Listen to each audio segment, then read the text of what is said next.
My name is Mohammad Azri. And I'm Mohammad Afifzikry, and we will be your news presenter for today. I will present about the location of Singapore. Singapore is a small island country located in Southeast Asia. It lies at the southern tip of the Malay Peninsula, just above the equator. This means Singapore has a tropical climate, which is generally hot and humid throughout the year. In terms of its geographical position, Singapore is separated from Malaysia by the Johor Strait to the north, and from Indonesia by the Singapore Strait to the south. It is connected to Malaysia by a bridge called the Singapore Causeway. Although Singapore is a small country, it is made up of 9 islands and over 60 small islands. Its strategic location along major shipping routes has made it an important global trade and transportation hub. Singapore, also known for their well-governing system where operates under a parliamentary republic system. This means that while there is a president, the main executive power lies with the Prime Minister and the Cabinet. The President of Singapore serves as the head of state. Although the role is largely ceremonial, the President holds important powers in safeguarding national reserves and approving key public service appointments. The Prime Minister, currently Lawrence Wong, is the head of government. He leads the Cabinet, which is responsible for making and implementing national policies. Singapore's parliament is unicameral, meaning it has only one legislative chamber. Members of parliament are elected by citizens and are responsible for debating laws, approving budget, and representing the people. In addition, Singapore practices centralized governance, allowing for quick decision-making and effective implementation of policies in areas such as housing, healthcare, and economic development. Now, let's hear about Singaporean language from Syed. Alright, Assalamualaikum and good day viewers. Let's do a quick challenge. I'm going to say a sentence and you tell me, what language is this? Bro, can you help me or not? Later we makan lah, okay? English, Malay, Chinese? The answer is all of them. Welcome to Singapore, where languages don't just exist side by side. They meet. Today, we'll explore the language landscape of Singapore, a country with 4 official languages: English, Malay, Mandarin Chinese, and Tamil. Now, here's the twist. Even though Malay is the national language of Singapore, the one you will hear most often is actually English, used in schools, offices, businesses, and even news reporting. But on the street, things get more interesting. Okay, so let me show you an example. We are here with a local.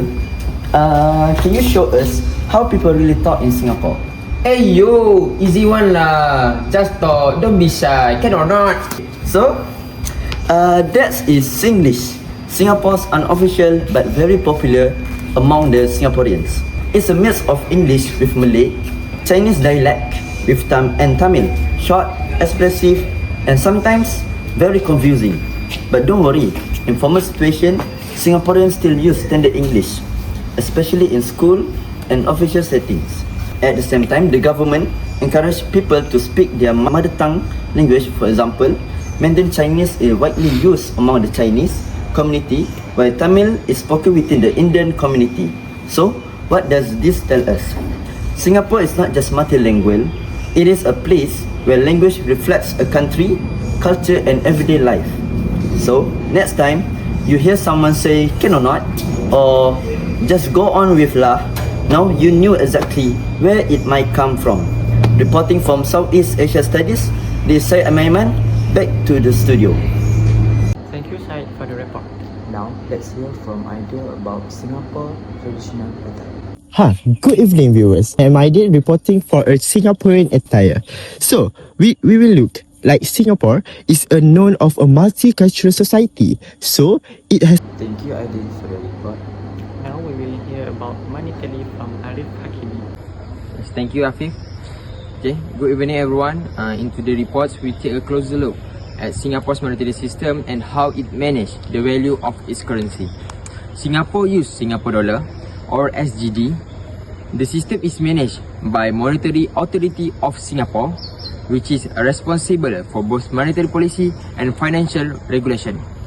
Unlike many countries, that mainly use interest rate to control inflation, Singapore focus on managing its exchange rates. This means the value of Singapore dollar is controlled against a group of major world currency within set policy range.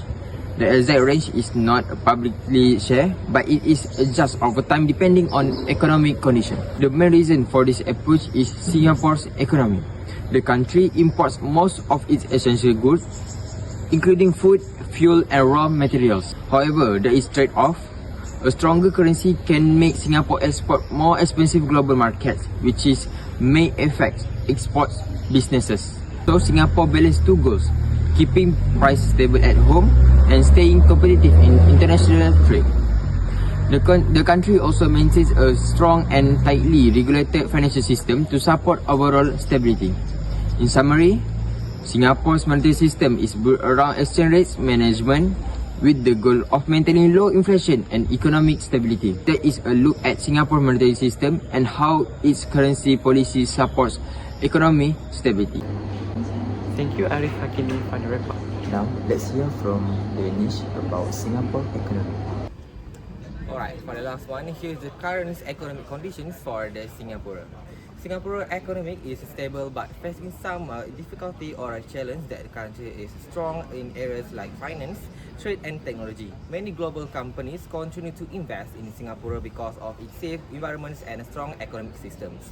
However, economic conditions is slower compared to before. This is mainly due to the global issues such as inflation and weaker demand for other countries.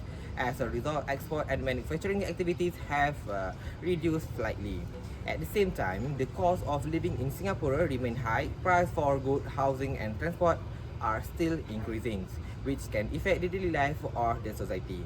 To improve these situations, the government is focusing on the digital economy, green developments and creating more job opportunities. They are also supporting businesses and helping workers upgrade their skills. In conclusion here, Singapore economy is still strong but they need to careful planning is needed to handle current challenges. This is all from me. Thank you. That's all from us. Salam satu Malaysia, salam bersama. Assalamualaikum.